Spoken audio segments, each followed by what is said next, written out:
സ്നേഹമുള്ളവരെയും ദൈവത്തിൻ്റെ സ്നേഹത്തിൻ്റെ കരുത്ത് എന്ന് പറയുന്നത് വിശ്വാസമാണ്. വിശ്വാസവും സ്നേഹവും കൂടി അതുപോലെ ആത്മാവും ശരീരവും പോലെ ബന്ധപ്പെട്ടിരിക്കുന്നു. വലിയ വിശുദ്ധന്മാർ, പ്രത്യേകിച്ച് വിശുദ്ധ അഗസ്തീനോസ് പറയുന്നത് ഇതാണ്: സ്നേഹത്തിൻ്റെ ആത്മാവ് വിശ്വാസമാണ്. ഫ്രാൻസിസ് ഇതെപ്പോഴും പറയാറുണ്ട്. നമ്മൾക്ക് സ്നേഹമുണ്ട്, സ്നേഹിക്കണം, സ്നേഹിക്കുന്നു എന്ന് പറഞ്ഞാൽ പോരാ. സ്നേഹം ക്രിസ്തുവിലുള്ള വിശ്വാസത്തിൻ്റെ കരുത്തോടുകൂടി, ജീവനോടുകൂടിയാണ്. ഇത് പറഞ്ഞാൽ നമ്മുടെ ആത്മാവിൽ നിന്ന്, നമ്മുടെ ശരീരത്തിൽ നിന്ന് ആത്മാവ് വിട്ടുപോയാൽ നാം മരിച്ചു. മരണമെന്ന് പറഞ്ഞാൽ വേറൊന്നുമല്ല, ശരീരവും ആത്മാവും വേർപെടുന്നതിനെയാണ് മരണമെന്ന് പറയുന്നത്. ആ മരണശേഷം ആത്മാവ് സ്വർഗത്തിലേക്ക്, ദൈവത്തിൻ്റെ അടുത്തേക്ക് പോകുന്നു, ശരീരം മണ്ണിലേക്ക് പോകുന്നു. രണ്ടും അവിടെ തന്നെ ഉണ്ട്. രണ്ടിനും ഒന്നും സംഭവിച്ചിട്ടില്ല. ഇത്രേ സംഭവിച്ചുള്ളൂ, ശരീരത്തിൽ നിന്നും ആത്മാവ് വേർപെട്ടു. ഇനിയാണ് ആത്മാവിൻ്റെ പൂർണ്ണ ശുദ്ധീകരണം നടക്കുന്നത്. അതുകൊണ്ടാണ് മരണാനന്തര ശുദ്ധീകരണത്തിന് വേണ്ടി നമ്മൾ പ്രാർത്ഥിക്കുന്നത്. അതിനെയാണ് ശുദ്ധീകരണ സ്ഥലം എന്ന് പറയുന്നത്. എല്ലാവരും മരിച്ചു കഴിയുമ്പോൾ അവരുടെ പൂർണ്ണ ശുദ്ധീകരണം നടക്കുന്നു. എന്നാൽ മരണത്തിന് മുമ്പും നടക്കാൻ പാടില്ലായകയില്ല. പക്ഷേ ശരീരത്തിൻ്റെ പ്രലോഭനങ്ങളും ശരീരത്തിൻ്റെ ആസക്തികളും ശരീരം നിലനിൽക്കുന്നിടത്തോളം സമയമുണ്ട്. ആ ശരീരം നമ്മുടെ ആത്മാവിൽ നിന്ന് വേർപെട്ടാൽ ആ ശരീരം മണ്ണിൽ അഴുകുന്നു. എങ്കിലും അതിൽ അഴുകാത്ത ഒരു ദൈവത്വമുണ്ട്. ആ അഴുകാത്ത ദൈവത്വത്തിൻ്റെ അടയാളമാണ് അസ്ഥികൾ. നമ്മുടെ അസ്ഥികൾ അഴുകുന്നില്ല. അത് നമ്മുടെ ശരീരത്തിൻ്റെ അഴുകാത്ത ദൈവത്വത്തിൻ്റെ അടയാളമാണ്. അതുകൊണ്ടാണ് ആ അസ്ഥികളെ നമ്മൾ സൂക്ഷിക്കുന്നതെല്ലാം. എന്നിരുന്നാലും ഈ അഴുകുന്ന ശരീരം, അതിൽ ദൈവത്തിൻ്റെ ദൈവീകത പ്രവർത്തിച്ച് അന്ത്യദിനത്തിൽ ഈ ശരീരം പോലും ഉയർത്തെഴുന്നേറ്റ് നമ്മുടെ ആത്മാവിനോട് ചേരുമെന്നതാണ് നമ്മുടെ വിശ്വാസം. മർത്യനു നിത്യ മഹോന്നതമാം ഉത്ഥാനം നീ അരുളുന്നു, അക്ഷയമവനുടെ ആത്മാവിന് നിശ്ചയം. അപ്പോൾ അക്ഷയമായ നമ്മുടെ ആത്മാവിന് നിത്യത നൽകുന്നതും ശരീരത്തെ ഉയർപ്പിക്കുന്നതും ഒരേ കർത്താവ് തന്നെയാണ്. നമ്മുടെ ജീവിതത്തിൻ്റെ ഈ അർത്ഥം നമ്മൾ മനസ്സിലാക്കണം. നമ്മൾ മരണസമയത്തോ ആരെങ്കിലും മരിച്ചു എന്ന് വിഷമുണ്ടാകും, നമ്മുടെ സ്വന്തക്കാർ മരിക്കുമ്പോൾ വിഷമുണ്ടാകും. പക്ഷേ ആ സമയത്ത് വിശ്വസിക്കണം, ഈ വ്യക്തി ഇന്ന് മരിച്ചു എന്ന് പറഞ്ഞാൽ ആ വ്യക്തിയുടെ ആത്മാവ് ദൈവത്തിലേക്ക് ചെന്നു, സ്വർഗത്തിലേക്ക് പോയി, ശരീരം ഭൂമിയിലേക്ക് പോയി. ഈ ശരീരം പിന്നീട് ഉയർത്തെഴുന്നേറ്റ് ആത്മാവിനോട് ചേരും. കർത്താവേ, സത്യമായും അങ്ങ് ഞങ്ങളുടെ ശരീരങ്ങളെ ഉയർപ്പിക്കുന്നവനും ആത്മാക്കളെ രക്ഷിക്കുന്നവനും ജീവനെ നിത്യം പരിപാലിക്കുന്നു എന്ന് പറഞ്ഞത് ഈ ജീവിതത്തിലുള്ള പരിപാലനയെക്കുറിച്ച് മാത്രമല്ല, ഈ ജീവിതത്തിനപ്പുറത്ത് നമ്മുടെ ആത്മാവിനെയും ശരീരത്തെയും ദൈവം പരിപാലിക്കും. സ്നേഹമുള്ളവരെ, ഇതാണ് നമ്മുടെ വിശ്വാസം. ആ വിശ്വാസം ക്രിസ്തുവിലൂടെ മാത്രമാണ് നമ്മുടെ ശരീരത്തിൻ്റെ ഉയർപ്പ്. ക്രിസ്തുവിലൂടെ മാത്രമാണ് നമ്മുടെ ആത്മാവിൻ്റെ പൂർണ്ണ വിമോചനം. ക്രിസ്തുവിലൂടെ മാത്രമാണ് നമ്മുടെ ആത്മാവിൽ നിന്നും പാപത്തെ അകറ്റാൻ സാധിക്കുന്നത്. ആദത്തിൻ്റെ പാപം മൂലം മരിച്ച ആത്മീയ അവസ്ഥയായിരുന്നു. ആ അവസ്ഥ മാറ്റപ്പെടുന്നത് ക്രിസ്തു തൻ്റെ ജീവൻ നമുക്ക് നൽകിക്കഴിഞ്ഞപ്പോഴാണ്. ക്രിസ്തു മരിച്ചു, ക്രിസ്തു പീഡ സഹിച്ചു, മരിച്ചു എന്ന് പറഞ്ഞാൽ ക്രിസ്തുവിൻ്റെ ആത്മാവ് നമുക്ക് നൽകിക്കൊണ്ട് നമ്മുടെ ആത്മാവിനെ വിമോചിപ്പിച്ചു. നമ്മുടെ ശരീരത്തിൽ ആത്മാവിലുമുള്ള പാപത്തിൻ്റെ ആ മരണാവസ്ഥ യേശു ഏറ്റെടുത്ത് ജീവാവസ്ഥ നമുക്ക് നൽകി. അങ്ങനെ വെച്ചു മാറി. അതാണ് നമ്മുടെ വിശ്വാസം. ആ വിശ്വാസം നമ്മളിലേക്ക് തരുന്ന സ്നേഹമാണ് ദൈവസ്നേഹം. അപ്പോൾ സ്നേഹത്തിൻ്റെ ആത്മാവ് വിശ്വാസമാണ്.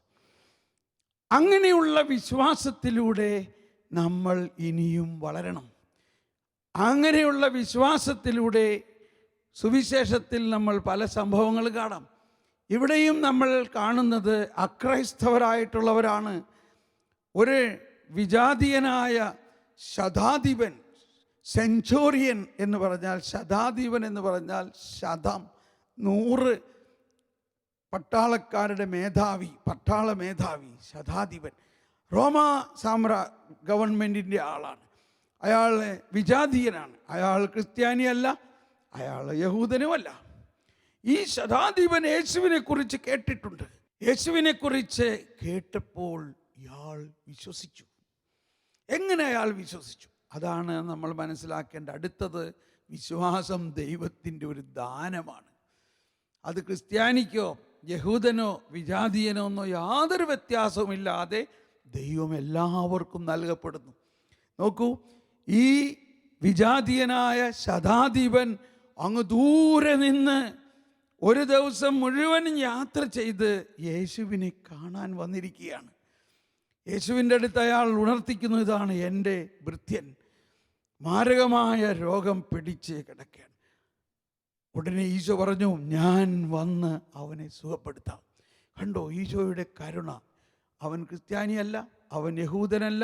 ഒരു യഹൂദൻ എന്നുള്ള നിലയിൽ ഒരു വിജാതീയൻ്റെ വീട്ടിൽ പ്രവേശിക്കാൻ പാടില്ല എന്നുള്ള ചട്ടം നിലനിൽക്കെ യേശു ആ ചട്ടത്തെ, ആ ആചാരത്തെ യേശു ഗവനിക്കുന്നില്ല. ഇവിടെയാണ് നമ്മൾ ഇനിയും മറികടക്കേണ്ടത്. നമ്മൾ കുറേ ചട്ടങ്ങളും ആചാരങ്ങളുടെയും കെട്ടിലാണ് കിടക്കുന്നത്. ഈശോ ആ വിജാതീയൻ്റെ വീട്ടിൽ യഹൂദൻ പ്രവേശിക്കാൻ പാടില്ല എന്ന ചട്ടത്തെ മാനിക്കാതെ ഈശോ പറയുകയാണ്, ഞാൻ വന്ന് സുഖപ്പെടുത്താം. യഹൂദരെല്ലാവരും ആകെ അസ്തംഭിച്ചു. എന്ത് നീ ചെയ്യണേ? നീ ഒരു വിജാതീയൻ്റെ വീട്ടിൽ പോകുമെന്നോ? പക്ഷെ അപ്പോഴേക്കും ഈ പരിസ്ഥിതി മനസ്സിലാക്കി ശതാധിപൻ പറയാണ്, അങ്ങ് വിഷമിക്കണ്ട, അങ്ങ് എൻ്റെ ഭവനത്തിൽ വരാൻ ഞാൻ യോഗ്യനല്ല. അതായത് ഞാനൊരു വിജാതീയനാണ്. പക്ഷേ അങ്ങ് ഇവിടെ നിന്ന് ഒരു വാക്ക് പറഞ്ഞാൽ അങ്ങ് അവനെ എൻ്റെ ഭൃത്യൻ സുഖപ്പെടും. അങ്ങ് ഇവിടെ നിന്നൊരു വാക്ക് പറഞ്ഞാൽ അങ്ങ് അകലെ എൻ്റെ ഭൃത്യൻ സുഖപ്പെടും. ഇത് കേട്ടിട്ട് ഈശോ ആശ്ചര്യപ്പെട്ടിട്ട് പറഞ്ഞു, ഓ, ഇതുപോലെ ഒരു വിശ്വാസം ഇസ്രായേലിൽ പോലും ഞാൻ കണ്ടിട്ടില്ല. എന്ന് പറഞ്ഞാൽ എൻ്റെ ജനമായ യഹൂദരിൽ പോലും ഞാൻ കണ്ടിട്ടില്ല. Praise the Lord. അതാണ് വിശ്വാസം. എന്നിട്ട് ഈശോ അവനോട് പറഞ്ഞു, നിന്റെ വിശ്വാസം പോലെ നിനക്ക് സംഭവിക്കട്ടെ. ഈ സുവിശേഷത്തിൽ കാണുന്ന എല്ലാ അത്ഭുത രോഗശാന്തികളിലും വിശ്വാസത്തിൻ്റെയും ദൈവത്തിൻ്റെ കരുണയുടെയും ഒരു സമ്മേളനമാണ്.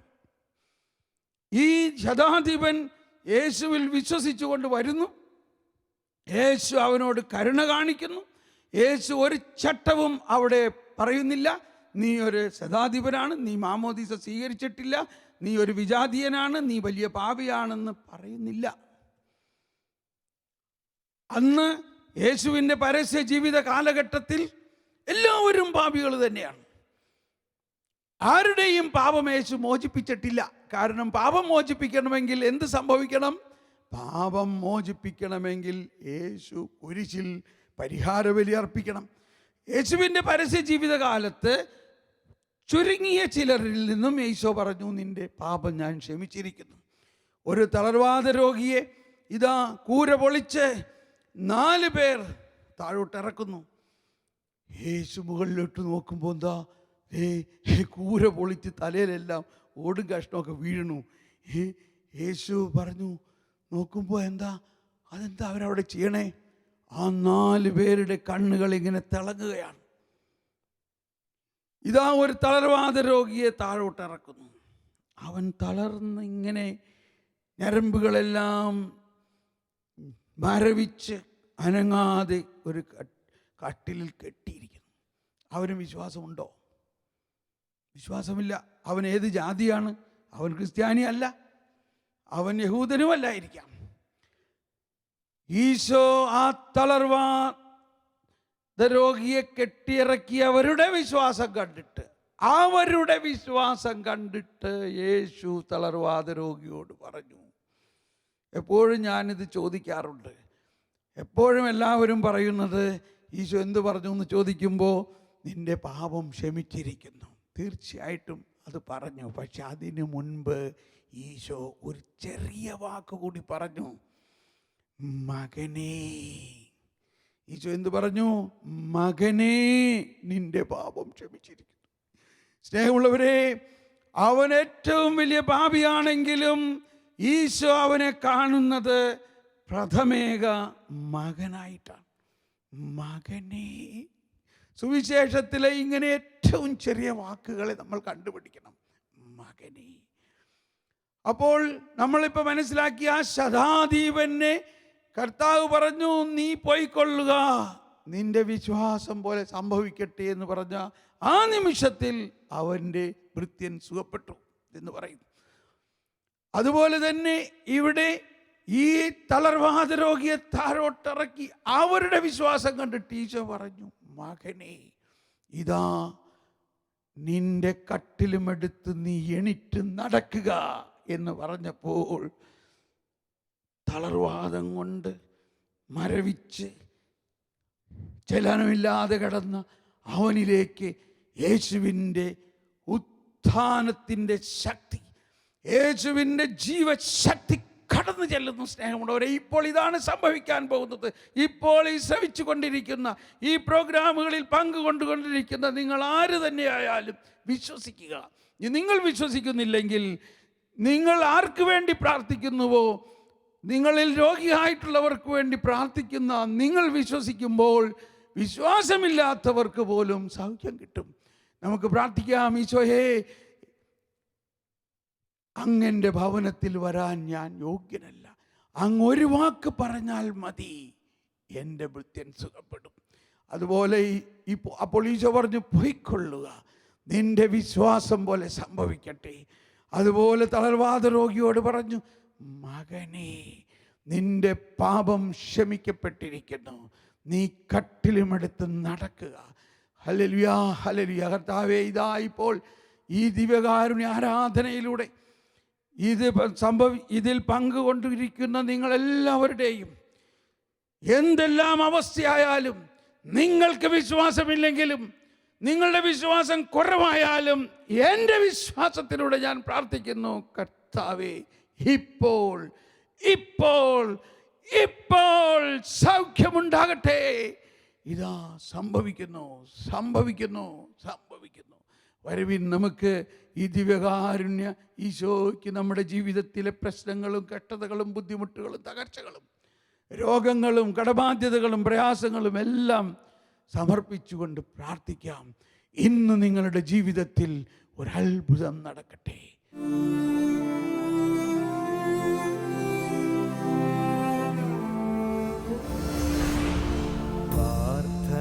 പനിനീർപ്പൂവാകുമ്പോൾ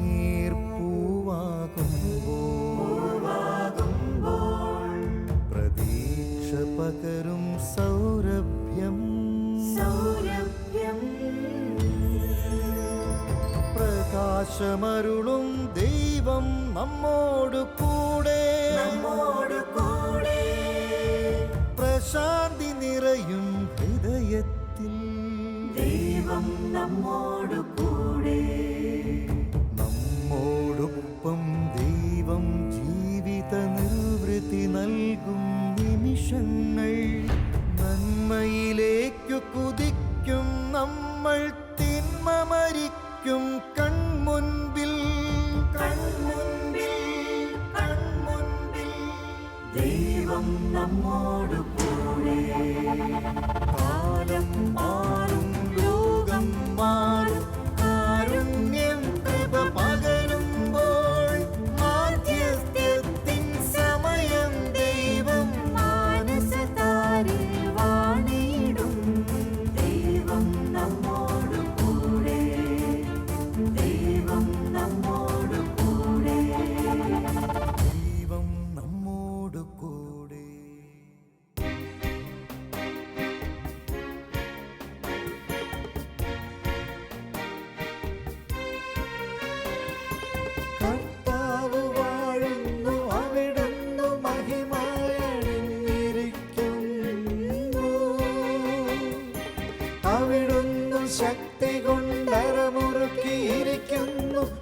ലോകം സുസ്ഥാപിതമായിരിക്കുന്നു, അതിന് ഇളക്കം തട്ടുകയില്ല, അതിന് ഇളക്കം തട്ടുകയില്ല.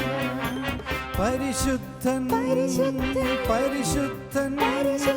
പരിശുദ്ധൻ പരിശുദ്ധൻ പരിശുദ്ധൻ പരിശുദ്ധൻ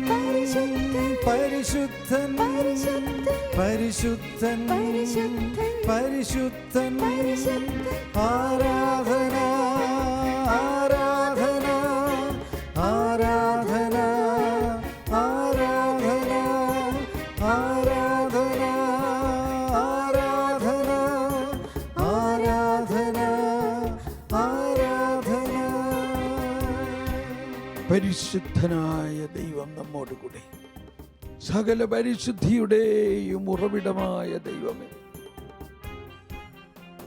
സർവജ്ഞനായ ഭരണകർത്താവ്, അങ്ങയുടെ ഭവനത്തിൽ വസിക്കുന്നവരുടെ വിസ്മയനീയനായ പരിപാലകൻ, സകല നന്മകളുടെയും സകല പരിശുദ്ധിയുടെയും ഉറവിടവുമായ ദൈവമേ,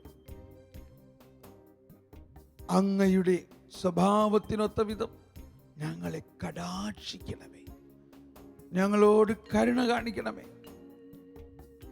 ഞങ്ങളെ അനുഗ്രഹിക്കണമേ. കർത്താവ് വാഴുന്നു. കർത്താവ് വാഴുന്നത് തൻ്റെ ജനത്തിന് വേണ്ടിയാണ്. നമ്മൾ അവിടുത്തെ ജനമാണ്, നമ്മൾ അവിടുത്തെ മക്കളാണ്, നമ്മൾ അവിടുത്തെ വാത്സല്യ ഭാജനങ്ങളാണ്. ദൈവമേ, ഞങ്ങൾ വിശ്വസിക്കുന്നു. നമുക്ക് വീണ്ടും കർത്താവിൻ്റെ ആ മഹത്വത്തെ, ഈ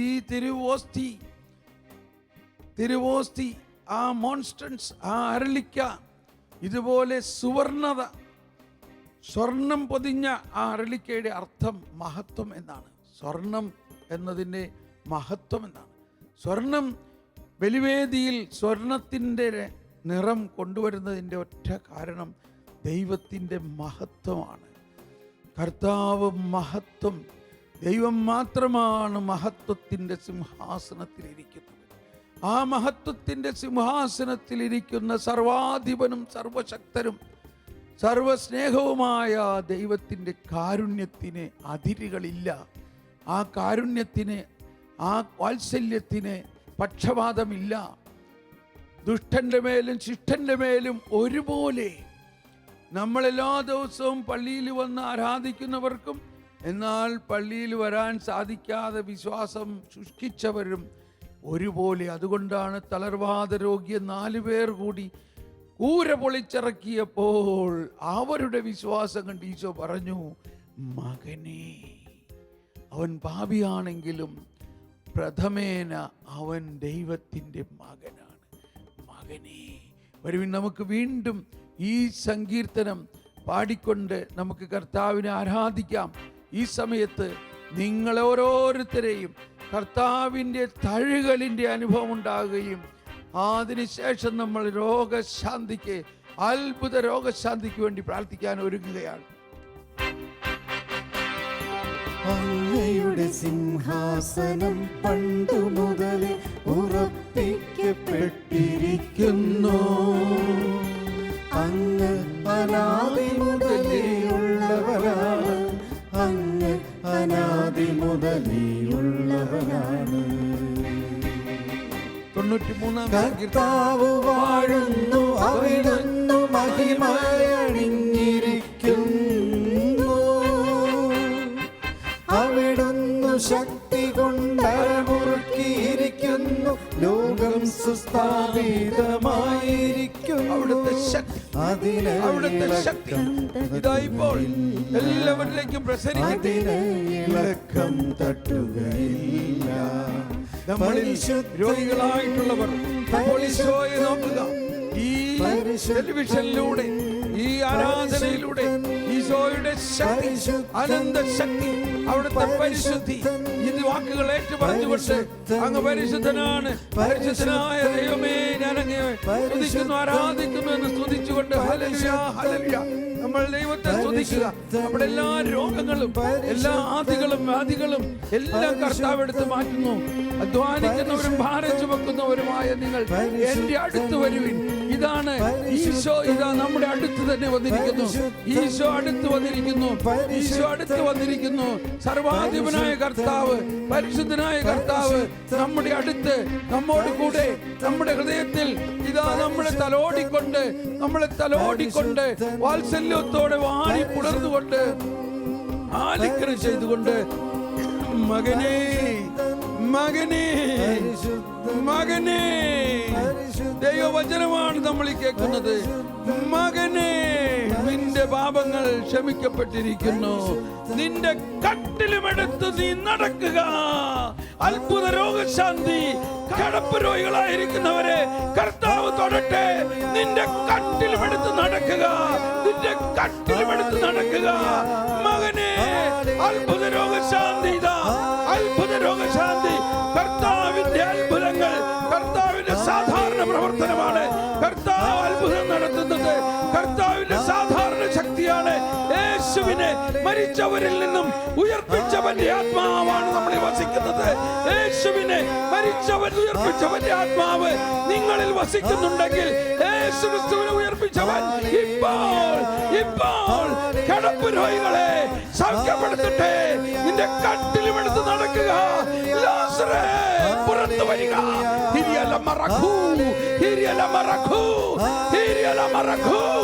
കിടപ്പ് രോഗികളെ, മാംസപേശികൾക്ക് ശക്തി വരട്ടെ. മാംസപേശികൾക്ക് ശക്തി വരട്ടെ. ഞരമ്പുകൾക്ക് ശക്തി വരട്ടെ. അസ്ഥികൾക്ക് ശക്തി വരട്ടെ. എണീറ്റ് നടക്കുക. യേശുവിന്റെ നാമത്തിൽ എണീറ്റ് നടക്കുക. യേശുവിന്റെ നാമത്തിൽ ക്യാൻസർ രോഗികൾ സൗഖ്യമാകട്ടെ. യേശുവിന്റെ നാമത്തിൽ തളർവാദ രോഗികൾ സൗഖ്യമാകട്ടെ.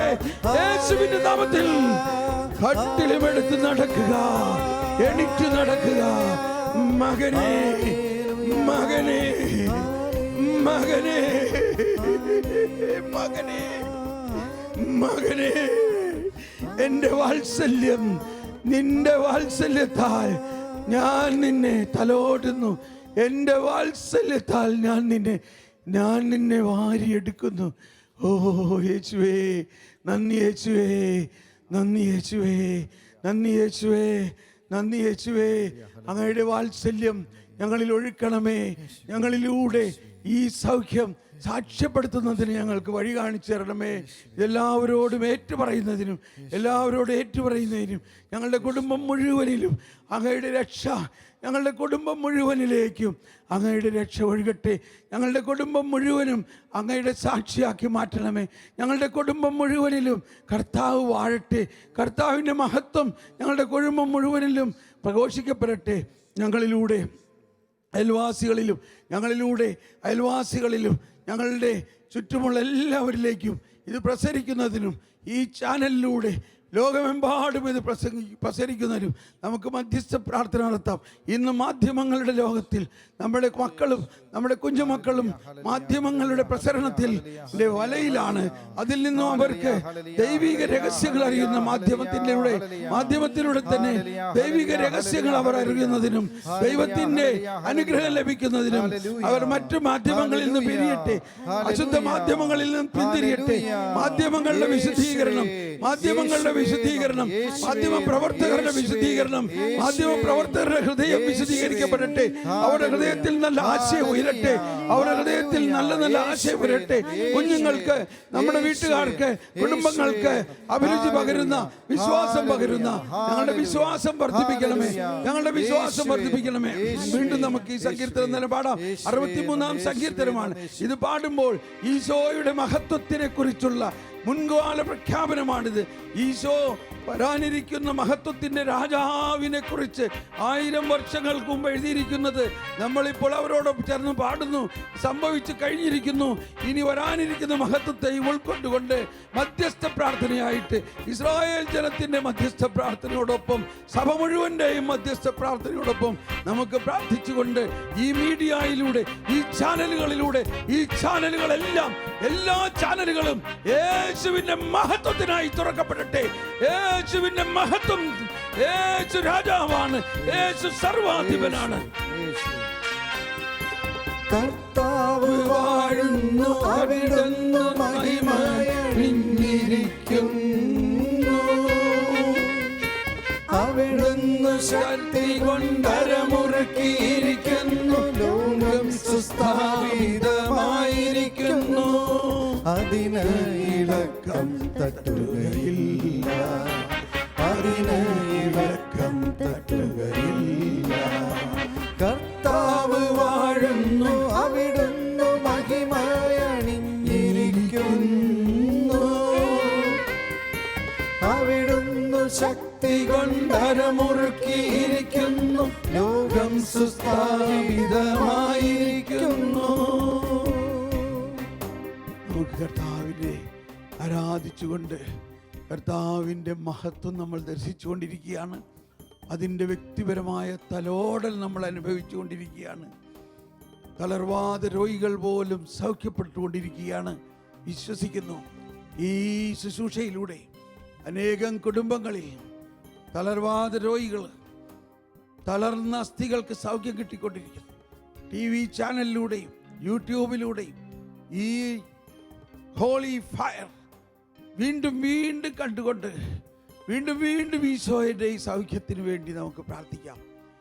ഈശോയുടെ ആ മഹത്വത്തെ നമുക്ക് ആരാധിച്ചുകൊണ്ട്, ആ മഹത്വത്തെ മുമ്പിൽ തലകുനിച്ചുകൊണ്ട്, ആ മഹത്വത്തിൻ്റെ രാജാവാണ്. അവിടുന്ന് മഹത്വത്തിൻ്റെ രാജാവാണ്. എന്നാൽ അങ്ങ് കഴുതക്കുട്ടിയുടെ പുറത്താണ് വന്നത്.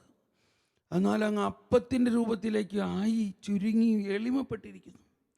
ഓ മഹത്വത്തിൻ്റെ രാജാവേ, അങ്ങയുടെ മഹത്വം ഞങ്ങളുടെ കുടുംബത്തിലും ഞങ്ങളുടെ ഓരോരുത്തരിലും അങ്ങ് നൽകിക്കൊണ്ട് ഞങ്ങളെ അങ്ങയുടെ തലോടലിലൂടെ, അങ്ങയുടെ വാത്സല്യത്തിലൂടെ സൗഖ്യപ്പെടുത്തിക്കൊണ്ടിരിക്കുന്നതിന് നന്ദി പറയുന്നു കർത്താവേ, നന്ദി പറയുന്നു. വരുവിൻ, നമുക്ക് അവിടുത്തെ ആശീർവാദത്തിനായിട്ട് ഒരുങ്ങാം.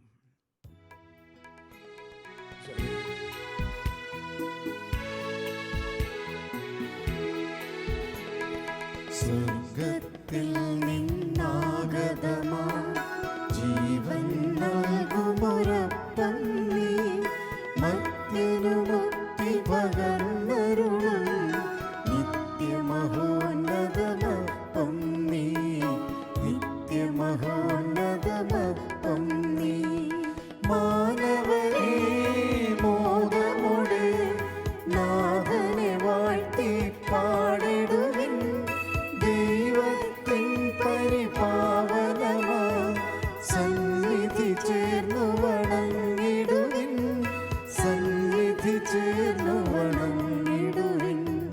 സ്വർഗത്തിൽ നിന്നാഗതമാ ജീവൻ നൽകുമൊരപ്പം നീ, മർത്യനു മുക്തി പകർന്നരുളും നിത്യമഹോന്നതമപ്പം നീ, നിത്യമഹോന്നതമപ്പം നീ. പരിശുദ്ധ ശരീരത്താലും വിലയേറിയ രക്തത്താലും പാപത്തിൻ കറകളിൽ നിന്നും മർത്യനു നീ മോചനമേകി. സകലേശാദിവ്യകടാക്ഷം തൂഗണമേ വത്സലസുതരിൽ, നിർമ്മലരായി ജീവിച്ചിടുവാൻ ചിന്തണമേ ദിവ്യവരങ്ങൾ.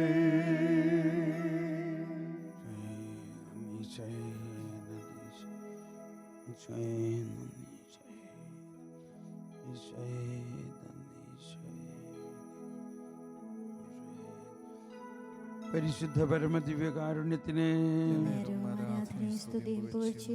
പരിശുദ്ധ പരമദിവ്യകാരുണ്യത്തിന്,